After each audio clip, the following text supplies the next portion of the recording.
તો જે પ્રમાણે ભારે પવન ફૂંકાયો હતો અને પવનના કારણે અનેક વૃક્ષો ધરાશાયી થવાના સમાચાર છે અને એવામાં ધોધમાર વરસાદના કારણે દાહોદ એપીએમસીમાં ભારે નુકસાન પહોંચ્યું છે।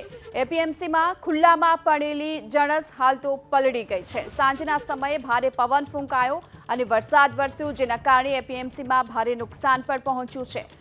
દાહોદ એપીએમસીના દ્રશ્યો છે, જ્યાં ખુલ્લામાં પડેલી જણસ પલળી ગઈ હતી અને ધોધમાર વરસાદ તૂટી પડતા વેપારીઓને ભારે નુકસાન વેઠવાનો વારો આવ્યો। ઘઉં, મકાઈ સહિતની જણસ જે રાખવામાં આવી હતી તે પલળી જતા નુકસાન પહોંચ્યું। દાહોદમાં વાતાવરણનો પલટા બાદ કે જે ધોધમાર વરસાદ વરસ્યો હતો, ત્યારે હાલ આપણે એપીએમસી ખાતે છે, આપ જોઈ શકો છો દ્રશ્ય કે જે પાણી ધોધમાર પવનના સુસરસાટા સાથે વરસ્યો હતો, ત્યારબાદ જે પાણી ભરાવાના દ્રશ્યો જોવા મળે છે। ખાસ કરીને જે અહીં એપીએમસીમાં જે પડેલું જે અનાજ છે, ઘઉં, ચણા સહિતનો જે સામાન છે, તેમાં નુકસાની જોવા મળી છે। દ્રશ્યો આપણે બતાવવા માંગીશ કે જે પાણી અહીં જે અનાજની બોરીઓ છે તેમાં પણ ભરાયું હતું, જેના કારણે વેપારીઓને ક્યાંક ને ક્યાંક નુકસાની વેઠવાનો વારો આવ્યો છે। હાલ તો આપ જોઈ શકો છો કે જે તમામ વરસાદ બંધ થતાં જે તમામ જે સામાન છે તેને અહીંથી અન્ય જગ્યાએ ખસેડવામાં આવી રહ્યું છે। ખાસ કરીને અહીં જે વેપારીઓ છે તેઓ સાથે વાત કરીશું કે કયા પ્રકારની નુકસાની હાલ આપ જોઈ શકો છો કે જે વરસાદી પાણી અહીં ભરાતા ક્યાંક ને ક્યાંક જે નુકસાની અહીં સેવાઈ રહી છે।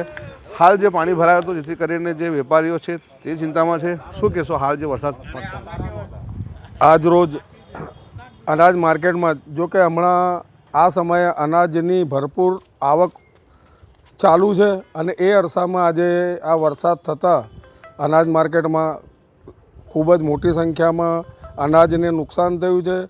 લોકો આજે ઈદના તહેવારના કારણે મજૂરો પણ રજા પર હતા અને ગાડીઓવાળા પણ ન હોય, અનાજ ભરપૂર માત્રામાં માર્કેટમાં આવક હોય અને આ વરસાદે અનાજ માર્કેટને ખૂબ મોટું નુકસાન પહોંચાડ્યું છે।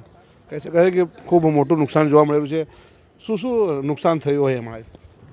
ઘઉં, ચણા, મકાઈની આવક હતી એટલે એ પલળી ગયું અનાજ, એના કારણે બહુ નુકસાન થયું છે। અને ગૌશાળાના ત્યાંથી પાણી આવીને આ માર્કેટમાં, નાની માર્કેટમાં વધારે પડતું નુકસાન જોવામાં આવે છે। શું કહેશો હાલ જે વરસાદી માહોલ છે, આગાહી છે, તંત્રએ પણ સાવચેતી માટેની જે આગાહી આપી હતી, શું કહેશો હાલ?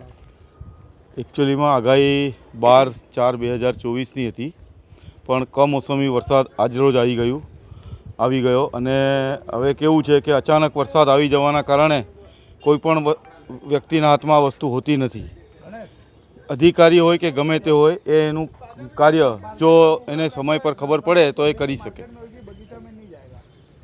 હાલ જે માલ સામાન છે તેમાં નુકસાન થયું છે, જેના કારણે જે વેપારીઓ છે તેમાં ચિંતા જોવા મળે છે। એકવાર દ્રશ્યો પ્રથમ બતાવવા માંગીશ। હાલ જે પાણી ભરાયો છે અને જે અનાજની બોરીઓ છે તે પાણીમાં તરબતોર જોવા મળી રહી છે, જેના કારણે હાલ તો જે વેપારીઓ છે તેઓ નુકસાની વેઠવાનો વારો આવ્યો છે। મનીષ છે, એબીપી અસ્મિતા, દાહોદ।